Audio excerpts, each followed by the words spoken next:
uh, we'll understand in this way now. Suppose you have a composite bar like this. In this actually you have two bars. For this bar I am using Young's modulus E1, and for this bar I am using Young's modulus E2, and both the bars I am pulling with same intensity P, common force. Length was L. Area can be A1, A2, no problem. Area can be different. So I want to know that, because just now we have discussed in case of composite bar, they both will increase by same length.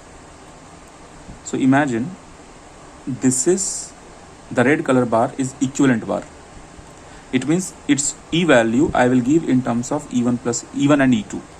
So I want to know that when I'll apply same force here P for the same length and for the same this area, then how much extension I will be getting. That extension should be same as this, should be exactly same as this.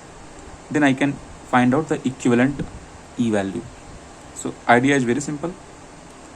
In the equivalent bar, your A is nothing but the area of both, and you know very well whenever there is extension, that extension is nothing but extension symbol. You can write del, or you can write del L, or you can write del, or you can write dl, anything. These are the extension or expansion symbols.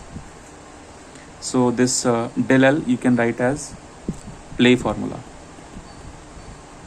Okay, because both the bars are composite, so they both will experience same strain. So you know stress is E times strain. So if you will say that your stress is some sigma, so sigma 1 you divide by E, you put E1, that will be your stress, strain. So both the bars will extend by same length. It's like composite here. You apply load on them, so both will extend by same amount. So here whatever strain, same strain is here. So here strain I can calculate as stress. So that stress I am saying sigma 1 by E, and here stress is sigma 2 by E. How will you find out stress sigma? That is nothing but applied load by area. Here also applied load by area. So applied load is same but area is different. That's why sigma is different for both. But they both will be equal. Why? Because change in length is same and original length is same. Because of that your strain will be same. So what will you do? For the equivalent case, when you have equivalent case, that time you can find out change in length. That will be nothing but applied load by original length divided by total area will be A1 plus A2 and multiply with E. This should be change in length for equivalent. But in this case, how will you find out? So first you find out that they both will be equal strains, because they both will give you equal strains. That's all, almost job over. Now what is your job? You also know one more thing. If you multiply this sigma 1 with its own area, you'll be getting load experienced by this portion. Plus if you multiply this stress with its own area, then you will be getting load experienced by this. And both the loads if you will add, then you will be getting total load.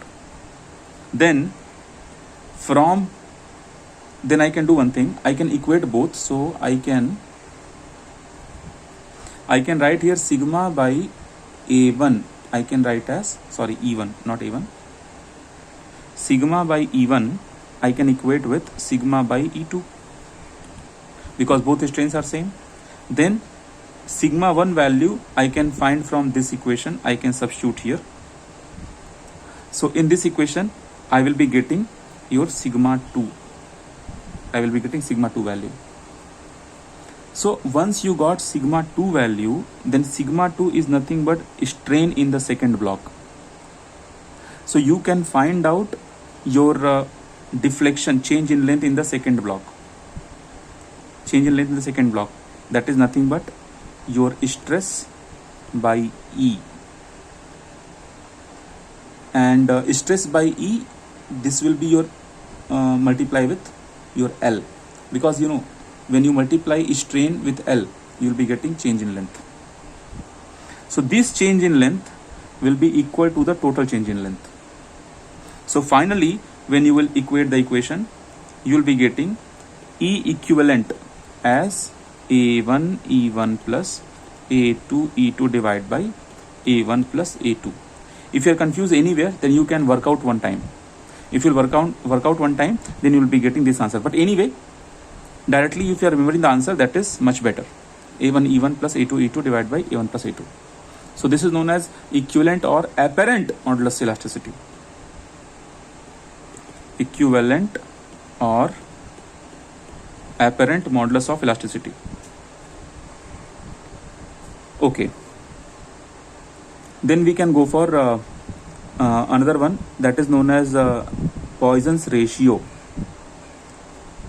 In last class I told you that Poisson's ratio is remaining. So we can start now Poisson's ratio.